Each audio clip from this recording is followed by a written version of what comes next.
나눌 말씀입니다. 요엘서입니다. 요엘 1장 1절에서 14절입니다. 구약성경 1270페이지 요엘 1장 1절에서 14절입니다. 우리가 처한 현실과 같이도 매우 공부할 때 요엘은 하나님 앞에 울자, 함께 울자 이런 얘기를 계속 하는 그런 내용이 기록되어 있습니다. 하나님의 말씀 구약성경 1270페이지입니다. 요엘 1장 1절에서 14절까지 말씀입니다.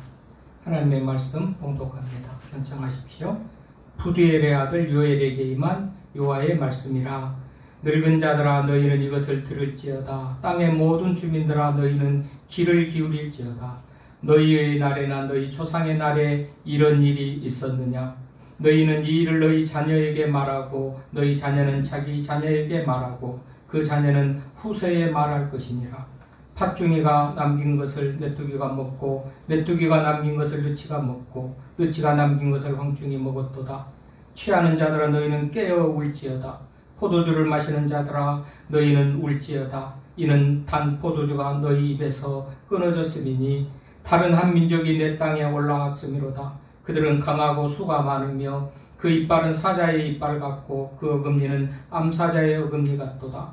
그들이 내 포도나무를 매라며 내 무화과나무를 긁어 맑게 벗겨서 버리니 그 모든 가지가 하얗게 되었도다. 너희는 처녀가 어렸을 때에 약혼한 남자로 말미암아 굵은 배로 동이고 애고감같이 할지어다. 소재와 전제가 여호와의 성전에서 끊어졌고 여호와께 수종드는 제사장은 슬퍼하도다. 밭이 항모하고 토지가 마르니 곡식이 떨어지며 새 포도주가 말랐고 기름이 다하였도다. 농부들아 너희는 부끄러워할지어다. 포도원을 가꾸는 자들아 복할지어다. 이는 밀과 보리 때문이라. 밭의 소산이 다 없어졌음이로다. 포도나무가 시들었고 무화과나무가 말랐으며 석류나무와 대추나무와 사과나무와 밭의 모든 나무가 다 시들었으니 이러므로 사람의 즐거움이 말랐도다. 제사장들은 너희는 굵은 배로 동이고 슬피 울지어다. 제단에 수종두는 자들아 너희는 울지어다. 내 하나님께 수종두는 자들아 너희는 와서 굵은 베옷을 입고 밤이 새도록 누울지어다. 이는 소재와 전제를 너희 하나님의 성전에 드리지 못함이로다. 너희는 금시기를 정하고 성회를 소집하여 장로들과 이 땅의 모든 주민들을 너희 하나님 여호와의 성전으로 모으고 여호와께 부르짖을지어다. 아멘. 오늘도 우리 장로님 두 분 또 재정 때문에 월말이기 때문에 수입 지출과 또 이 주일에 헌금을 또 수납하기 위해서 우리 재정부장님, 회계 집사님, 또 반주자, 또 아내 이렇게 우리 현장에서는 7사람이 예배를 드리고 동영상으로 가정에서 우리 성도들이 다 이 예배에 참여한 줄 압니다. 오늘도 하나님께서 은혜 위에 은혜를 우리들에게 더해 주시기를 원합니다. 정성준이라는 사람이 나는 왜 그런 배우자를 선택했을까라는 그런 책 중에 눈물에 대한 연구를 보고한 그 결과를 그 책에 써놨습니다. 양파를 썰 때 다 나오는 눈물이 있죠. 그리고 이 생리적인 작용으로 나오는 이 눈물과 달리 감정이 작용해서 흘리는 눈물 속에는 체내에 있던 독소들이 다 이렇게 배출되어지는 그런 마자미 효과가 있다고 그럽니다. 그래서 참 신기해요. 부모가 돌아가든지 누가 죽으면 슬퍼서도 울지만 말이죠. 이 죽음을 접하면서 흘리는 눈물이 심신의 충격으로 인해서 내 안에 발생되어진 여러 유해 독소들을 배출하는 그런 작용을 하는 그런 세뇌 역할을 한다. 그래서 눈물은요 몸과 마음을 치유한다. 그런 얘기를 해요. 이삭이라는 사람이 나랑 닮은 친구에게 주고 싶은 책, 이런 책 중에 또 이런 얘기를 합니다. 눈물은 내 영혼을 닦아내는 물이다. 웃음이 내 얼굴을 비추는 빛이라면 눈물은 내 영혼을 닦아내는 물이다. 눈물을 흘리세요. 사람은 슬플 때나 아플 때 눈물을 흘리죠. 기쁠 때도 흘립니다. 너무 고마울 때도 감격스러울 때도 흘립니다. 용서하고 화해하고 사랑하고 뜨거운 눈물들을 흘립니다. 이 눈물들은 다 사람들을 맑게 한다는 것입니다. 눈에 뜨거운 눈물이 맺히는 그 눈물은 영혼의 무지개가 피어나는 것과 같은 그런 눈물이다라고 이 이삭이라는 사람이 나랑 닮은 친구에게 주고 싶은 책에 이렇게 그런 글을 남기고 있어요.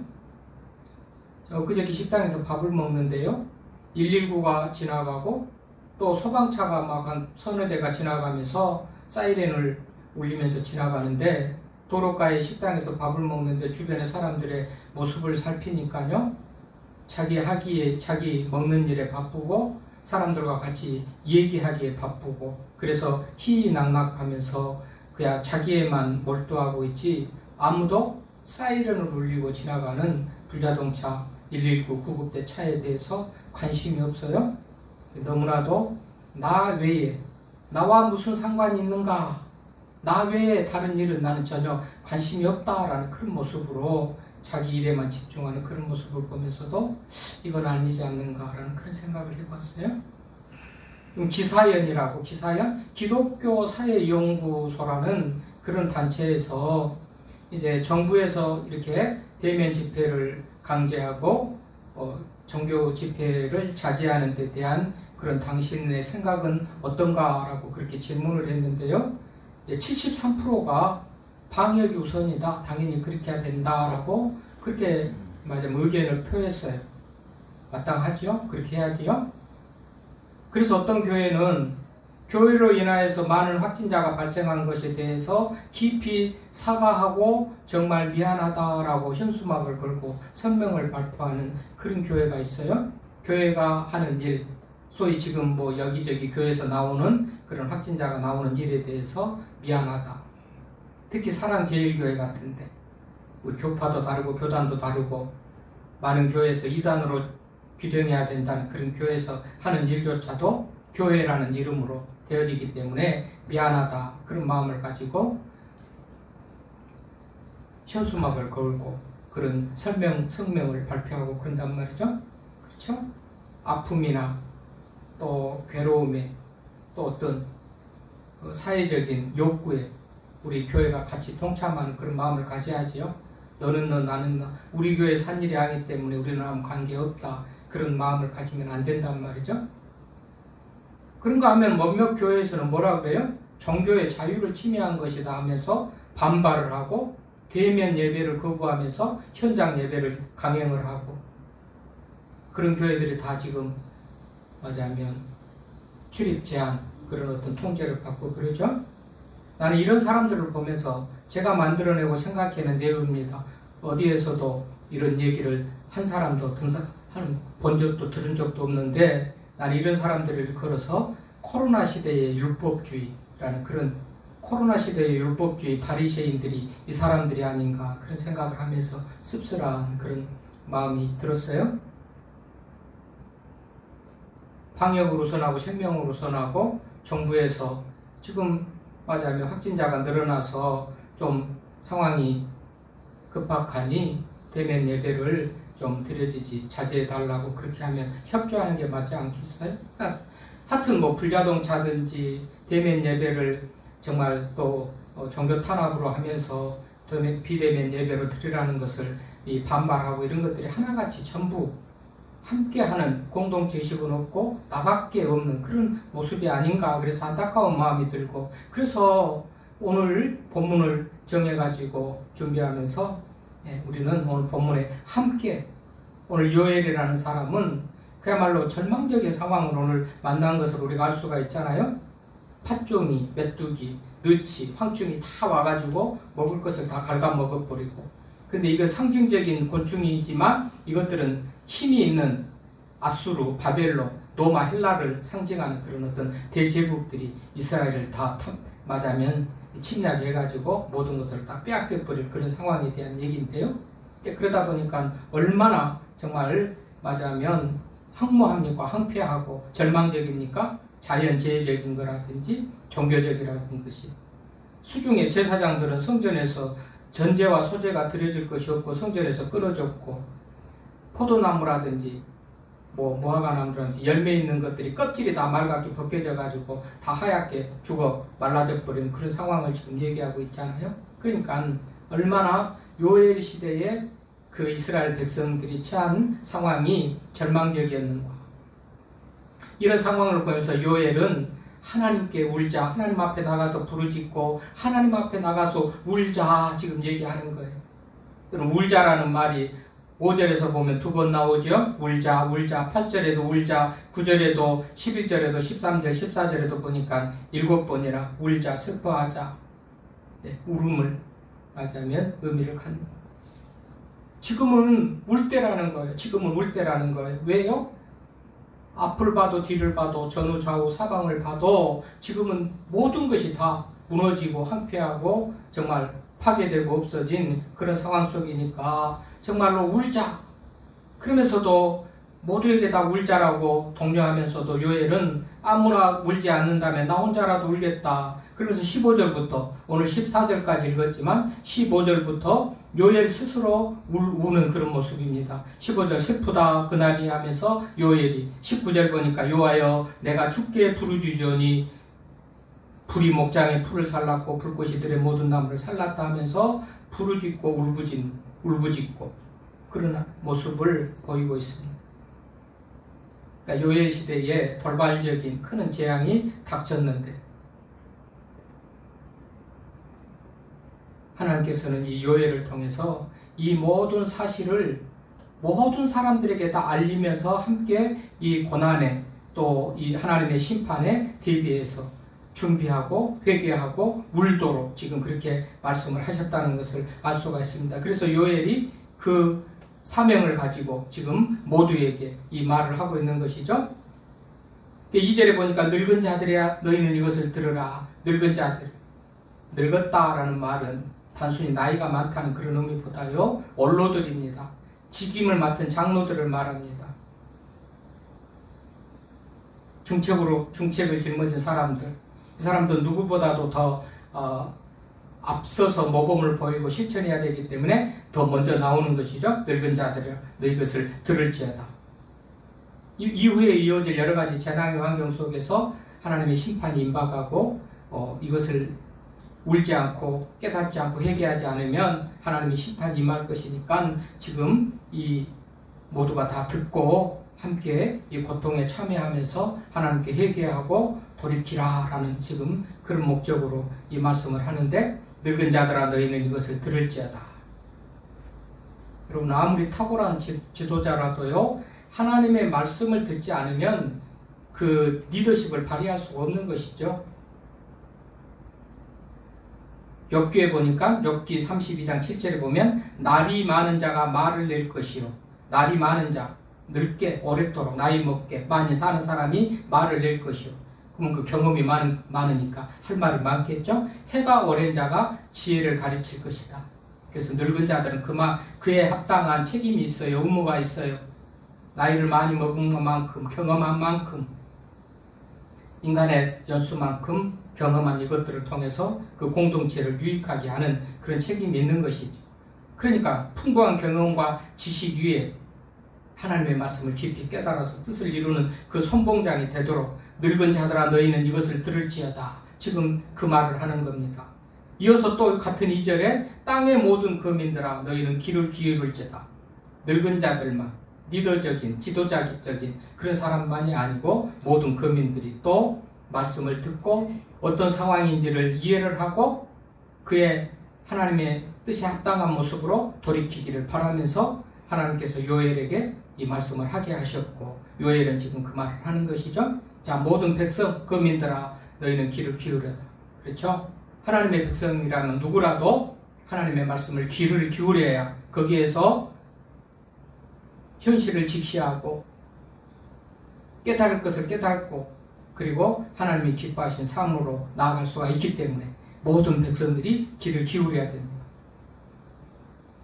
그러면서 현재적으로 존재하는 늙은이들과 모든 사람들 뿐만 아니라 자자손손 이것을 다 알게 하라. 3절에 그러잖아요. 또 너희는 이를 자녀에게 구하고 너희 자녀는 자녀에게 구하도록 그 자녀는 후세에게 말하자면 이 일을 계속 알려나가도록 하나님의 뜻과 하나님의 말씀은 하나님이 어떤 상황 가운데서 이 나라가 이런 재난을 만났고 어려운 일을 만났고 어떤 상황 속에서 하나님께서 이 재난을 물러가게 하셨고 또 다시 회복의 은혜를 주셨는가, 이런 사건들, 하나님께서 하신 일들을 자자손손 다 알리라는 거예요. 그래야 그것을 교훈 삼아서 타산지석 삼고 반면교사 삼아서 잘못한 것은 다시 말하면 반복해서 잘못을 저지르지 않겠고, 잘못한 상황 속에서 어떻게 해서 회복되어 있는 줄을 알면서 또 회개하면서 하나님 앞에 나와서 부르짖고 울면서 그 문제를 해결해 나가겠죠. 그러니까 하나님께서는 오늘 자녀들에게 그것을 계속 가르치려는 거예요.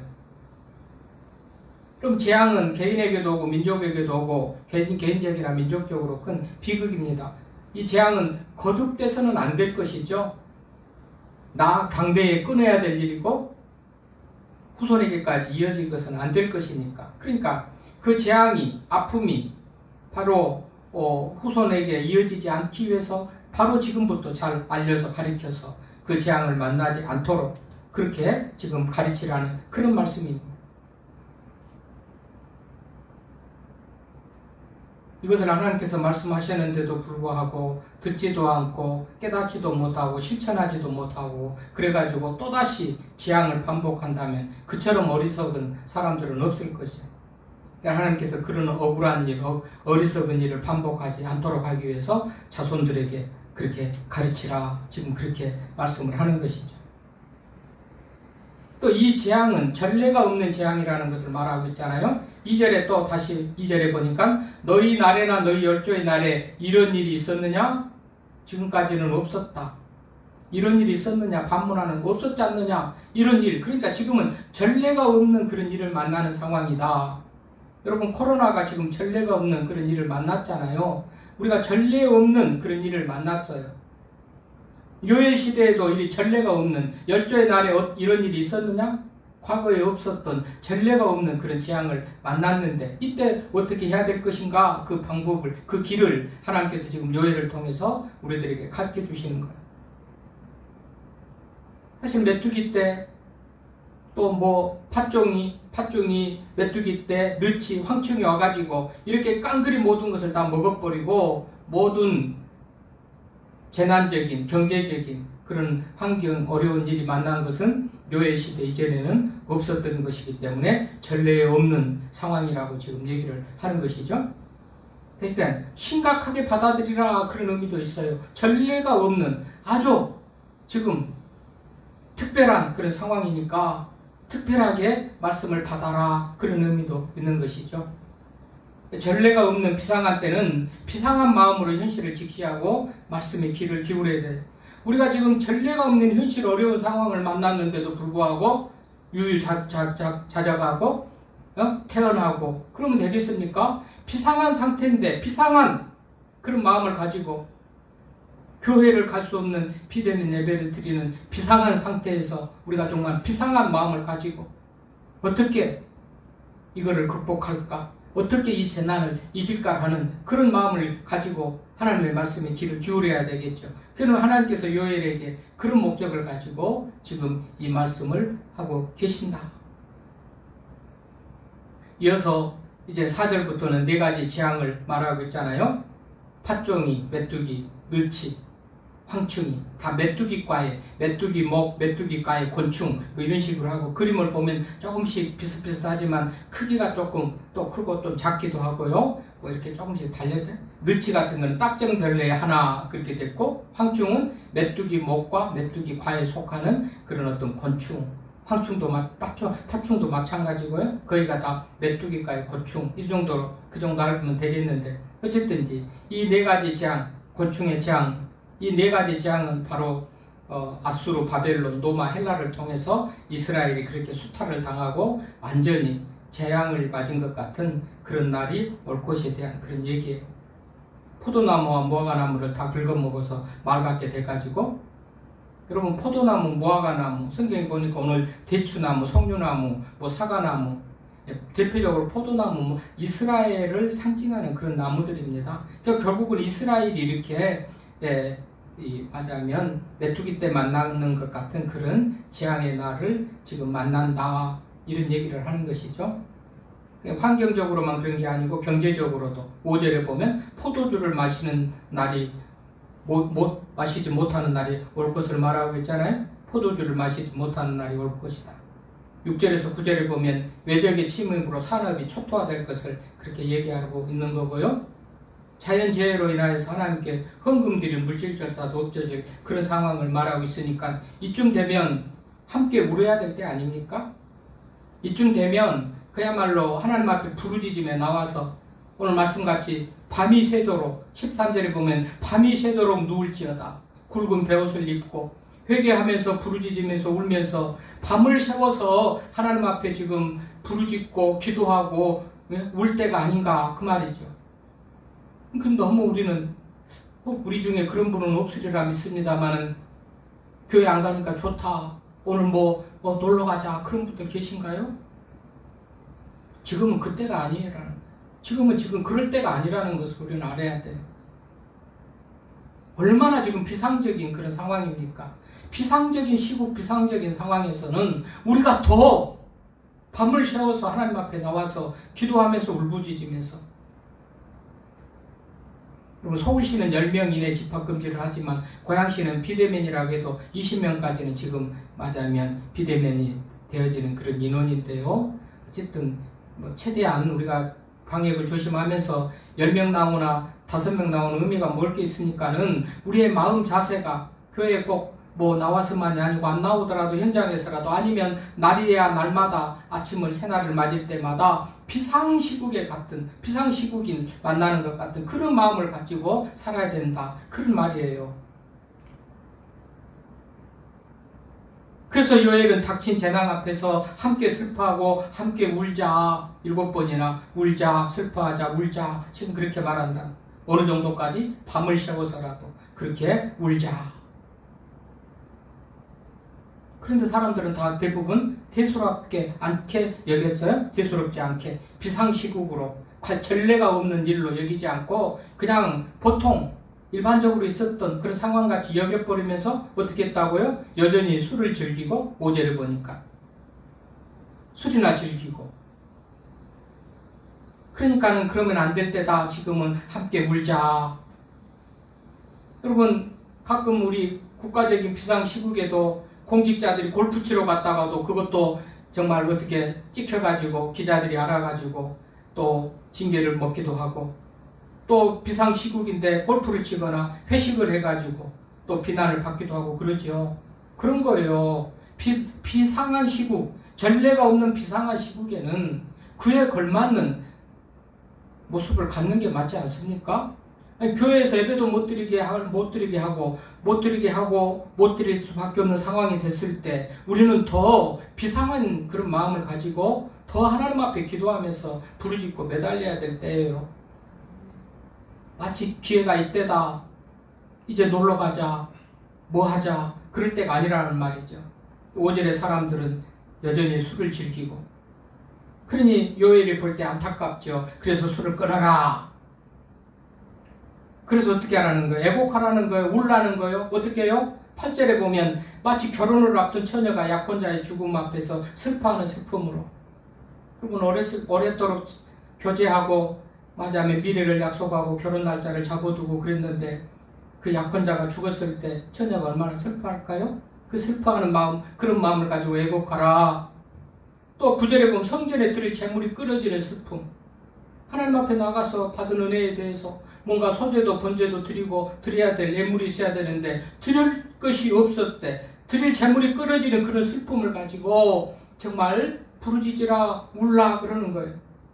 10절에서 11절 보면 농부들이 수확할 것이 없는 거 그렇잖아요. 요즘에 수마가 다 핥혀가고 산사대로 다 모든 것들을 막 덮어버리고 하니까는 농부들이 한숨을 쉬고 한탄을 하잖아요. 농사를 어떤 양어장, 양식장 그 사람은 이제 정말 할 용기가 안 난다고 포기해야 되겠다고 접어야 되겠다고 그러잖아요. 얼마나 슬픕니까? 그러니까 그런 상황 앞에서 우리가 먹고 마시고 즐기고 웃고 그러면 되겠느냐 말이죠. 지금은 울 때란 말이죠. 지금은 울 때. 그래서 요엘이 지금은 울 때다 그러는 거예요. 그래서 제목이 지금은 울 때다 그렇게 제목을 정했어요. 지금은 울 때예요. 비상시국이에요. 전례가 없는 그런 특별한 상황이에요. 이런다면 우리는 어떻게 돼서 오늘 요엘이 얼마나 안타까운 마음을 가지고 애곡해라, 슬퍼해라, 울어라, 울어라, 울 때다. 그래서 안일함에 젖어있는 제사장들을 책망하면서 제단에서 수종두는 사람, 하나님께 수종두는 사람들을 향하여 또 요엘이 말하죠. 13절 보면 제사장들아, 제단에서 수종두는 사람들아, 하나님께 수종두는 사람들아.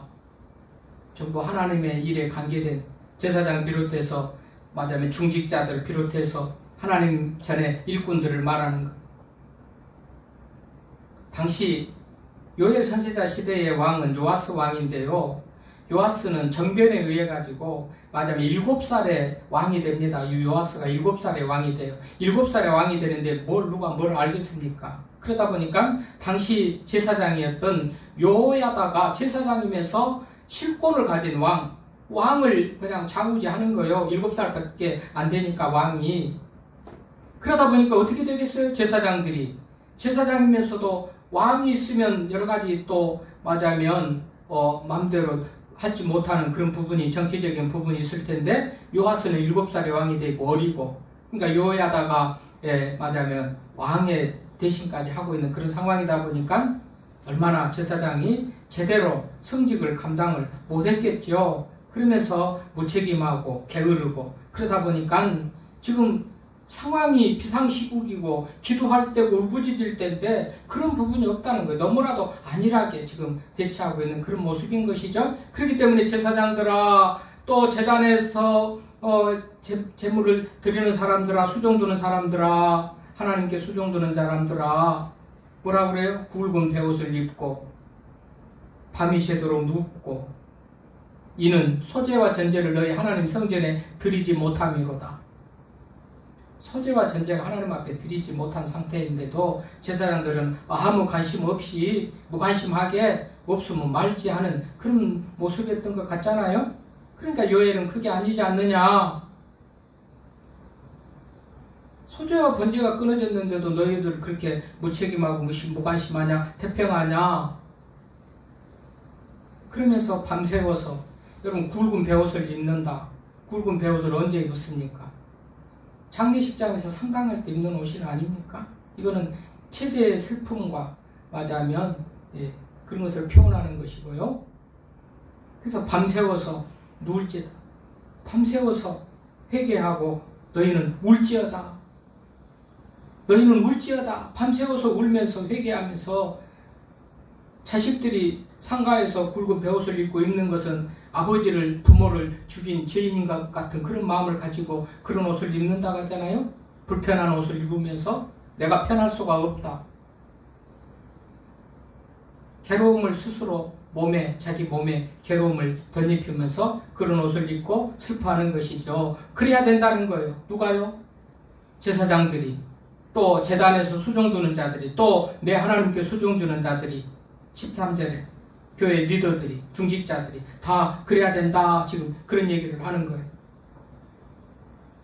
물질과 탐심과 우상과 이런 것에 빠져있는 사람들이 다 맞아하면 회개하고 돌이키고 14절에 보면 그래서 울자, 회개하자 지금 그렇게 얘기하는 거예요. 너희들이 그렇지 않을지라도 나 혼자라도 하겠다. 그러면서 15절에 슬프다 그날이야 하면서 요엘은 혼자서라도 탄식하죠. 요즘에도 비대면 예배를 말하지만 예배 시간을 피해서라도 조용히 교회에 와서 기도하고 가는 성도들 때문에 목사는 그래도 힘이 납니다. 아무도 모르게 교회에 와서 청소를 하고 봉사하고 돌아가는 성도들이 있어서 힘이 납니다. 오늘 요엘을 보십시오. 아무도 다 그렇지 않는다 할지라도 선포하고 그렇게 하라고 말하고 함께 울라고 말하고 함께 정말 하나님 앞에 부르짖으라고 하면서도 하든지 안 하든지 놔두고 나라도 하겠다, 나는 하겠다 하고서 지금 행동하는 그런 모습을 보이는 선지자가 요엘 아닙니까? 여러분, 자, 어쩌면 오늘 본문에 자연적인 재난 비롯해서 모든 경제적인 그야말로 피폐함 비롯해서 지금 우리가 처한 상황이 어쩌면 요엘 시대하고 비슷하지 않습니까? 장마로, 태풍으로, 산사태로 다 물난리 나가지고 코로나 때문에 여러 지금 전 분야의 모든 국민들이 지금 힘들어하는 이때에, 이때는 우리가 비상시국이고 전례가 없는 지금 이런 비상시국인데 어떻게 해야 되겠습니까? 교회 안 가니 좋다 하고서 집에서 맞으면 휴식을 즐기고 그래야 되겠습니까? 본문으로 하자면 아니라는 거죠. 이럴 때 더 기도해야 된다는 것, 더 울면서 하나님 앞에 기도해야 될 것을 말하고 있지 않습니까? 여러분, 지금이야말로 진짜 울 때입니다. 우리가 간절히 하나님 앞에 부르짖고 울 때다. 비대면 예배를 드려야 될 수밖에 없는 교회가 처한 현실 앞에서 우리는 더 하나님 앞에 간절히 기도하면서 하나님, 속히 코로나가 종식되고 마음껏 하나님께 나와서 예배할 수 있기를 원합니다 하고 기도해야 되지 않겠습니까? 코로나로 인해서 확진돼 가지고 많은 사람들이 지금 치료를 하고 응급 환자가 늘어나면서 병상이 모자랄 것 같은 위기 앞에서 우리는 그 환자들이 빨리 치료받기를, 또는 백신이 개발되기를, 혹은 치료자가 개발되기를 위해서 우리가 기도해야 될 때 아닙니까? 그 환자들을 위해서 목숨 걸고 헌신하고 있는 의사와 간호사들을 위해서 기도할 때가 아닙니까? 코로나가 확산되면서 비대면을 하니까 가게마다 손님들이 안 가고 장사가 어렵고 경제적인 어려운 상황에 처할 사람들을 생각하면서 직장을 잃어버릴 사람들, 문을 열어도 장사가 안 될 사람들을 위해서 우리가 기도해야 될 때가 아닙니까? 장마와 태풍이라는 기후재앙에 대해서도 우리가 기도해야 될 때고, 이런 상황 속에서 의사들이 또 정부가 어떤 의료 정책을 발표를 하니까 반발해가지고 또 의사들이 거리에 나가서 투쟁을 하는 거, 이것들도 우려 분쟁이 속히 해결되기를 우리가 기도해야 될 거 아닙니까? 정치적으로도 싸움만 하지 말고 모든 것을 다 잘못했고 모든 것이 다 틀렸고 싸움만 하는 정치가 좀 성숙한 정치가 되도록 기도해야 될 때가 아닙니까? 여러분, 지금이 올 때입니다. 지금은 비상시국입니다. 전례가 없는 비상시국입니다. 이럴 때 우리가 더 기도합시다. 요엘 선지자는 지금이 울 때라고 말합니다. 지금이 울 때다.